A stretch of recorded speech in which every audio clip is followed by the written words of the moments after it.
नमस्कार सर्वांना. तर आजचा जो व्लॉग आहे त्यामध्ये आपण पाहणार आहोत की पळसाची जे पानं असतात त्यापासून पत्रावळी कशी बनवायची आहे, त्याचे काय काय फायदे आहेत आणि मेन म्हणजे त्याच्यावर जेवल्यावरती त्याचे किती बेनिफिट्स आहेत हे सर्व आपण पाहणार आहोत. तर पळसाच्या पानाला संस्कृतमध्ये पलाश असं म्हणतात आणि भारतीय संस्कृती आणि आयुर्वेदामध्ये याचं खूप जास्त महत्त्व आहे.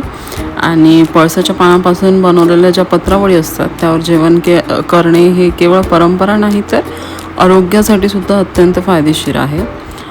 तर जसं व्हिडिओत दाखवलं आहे तसं हे पळसाचे पानं आहेत जे की स्वच्छ धुवून पुसून घेतले. त्यानंतर ह्या ज्या काड्या दिसत आहेत ते आपल्या गाईचा म्हशीचा जो चारा असतो कडबा त्याच्या काड्या आहेत ह्या. सो अगोदर पत्रावळी बनवून घेतली आणि त्यानंतर द्रोणसुद्धा बनवायचे आहेत आपल्याला. तर आपण व्यवस्थित डिटेलमध्ये पाहणार आहोत की याचे द्रोण आणि पत्रावळी कशी बनवायची ते. तर पळसाचं जे पान असतं त्याचे धार्मिक आणि आयुर्वेदिक दोन्हीसुद्धा महत्त्व आहेत. त्यावरती जेवायचे किंवा त्याचा उपयोग केल्याचे फायदे वगैरे सर्व. तर मेन गोष्ट म्हणजे हे एक पवित्र वृक्ष मानलं जातं आपल्या हिंदू संस्कृतीमध्ये. तर पळसाला ब्रह्मवृक्षसुद्धा म्हणतात आणि धार्मिक कार्यामध्ये आणि होम हवनामध्ये पळसाच्या समिधानांचा वापर केला जातो मेन म्हणजे. सो स्टेप बाय स्टेप पळसाची पत्रावळी कशी बनवायची हे मी व्हिडिओमध्ये व्यवस्थित दाखवते आहे. सो तुम्ही हे पाहून अशी पत्रावळी बनवू शकता.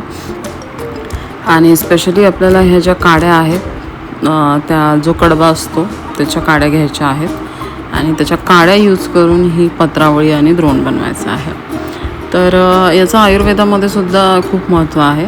तर पळसाची पाणी ही प्रकृतीने थंड असतात त्यामुळे उन्हाळ्यामध्ये याचा वापर अतिशय चांगला. आयुर्वेदामध्ये पळसाच्या पानांना उपयोग दाह म्हणजे ज्यांना ॲसिडिटी आहे त्या लोकांसाठी तर हे खूप चांगलं, कारण यावरती जेवल्यामुळे ॲसिडिटी कमी होते आणि त्वचेवरचे जे विकार आहेत म्हणजे ज्यांना स्किन प्रॉब्लेम्स आहेत त्याच्या उपचारामध्ये सुद्धा पळसाच्या पानाचा उपयोग केला जातो किंवा तुम्ही यावरती जेवल्यावर सुद्धा त्याचे बरेचसे फायदे आहेत. यामध्ये जंतुनाशक म्हणजेच अँटीसेप्टिक आणि अँटी इन्फ्लॅमेटरी सिम्टम्ससुद्धा आहेत. सो आयुर्वेदिक दृष्टिकोन सायंटिफिक दृष्टिकोनसुद्धा आहे यामागे. सो यावरती जेवायचे काय काय फायदे आहेत ते आपण पाहूयात. सो नैसर्गिक आणि रसायनयुक्त म्हणजे प्लास्टिक किंवा थर्माकोलच्या पत्रावळीमध्ये घातक रसायने असतात जी अन्नासोबत पोटात म्हणजेच केमिकल्स असतात ते अन्नासोबत पोटात जाऊ शकतात. या उलट पळसाची पाने पूर्णपणे नैसर्गिक असतात, त्यात कोणतेही केमिकल्स नसल्यामुळे याची शुद्धता टिकून राहते.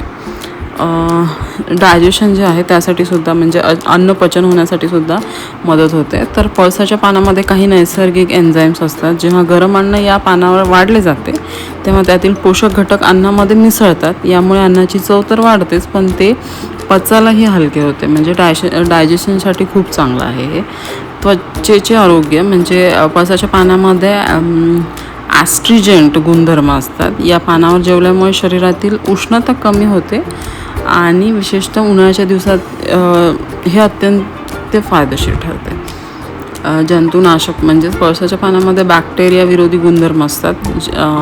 पत्रावळीवर जेवल्यामुळे अन्नातील हानिकारक जीवाणूंचा नायनाट होतो ज्यामुळे पोटाचे विकार उदाहरणार्थ अपचन आणि इन्फेक्शन होण्याचा धोका कमी होतो.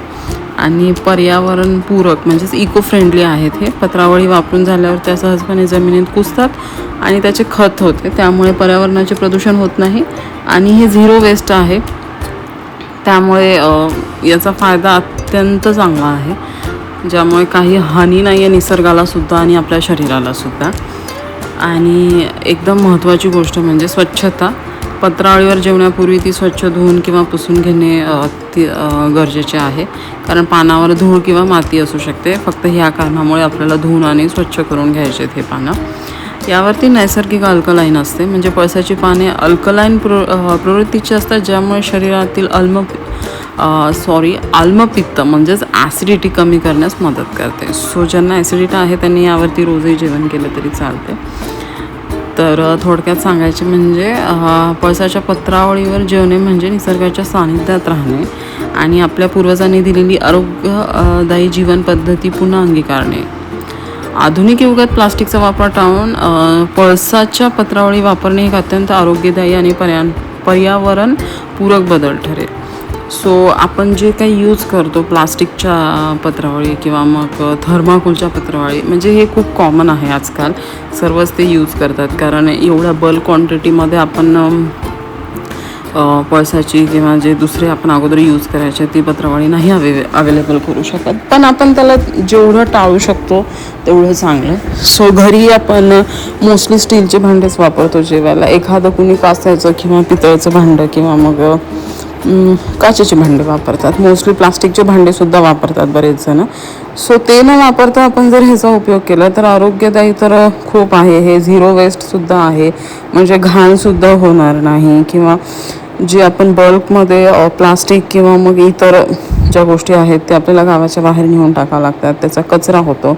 पण याचा तर कचराही होत नाही आणि ह्याचा उपयोगही खूप चांगला आहे. सो याची पत्रावळी बनवून घेतली आहे आणि द्रोणसुद्धा बनवून घेतले आहेत. हे व्हिडिओमध्ये व्यवस्थित दाखवलं आहे की कसं कसं बनवलं आहे ते. सो ही पत्रावळी रेडी आहे. किती सुंदर दिसते आहे, म्हणजे ते पानं असे बरोबर स्टेप बाय स्टेप लावले तर अशी व्यवस्थित पत्रावळी तयार होते. सो तुम्ही या व्हिडिओमध्ये पाहून ही पत्रावळी बनवू शकता. पळसाचे पानं तुम्हाला कुठेही भेटून जातील. शहर असो, खेडं असो, ग्रामीण भाग असो, काही असो, पळसाची झाडं असतात. सो हा व्हिडिओ कसा वाटला हे नक्की सांगा आणि एक लाईक करा.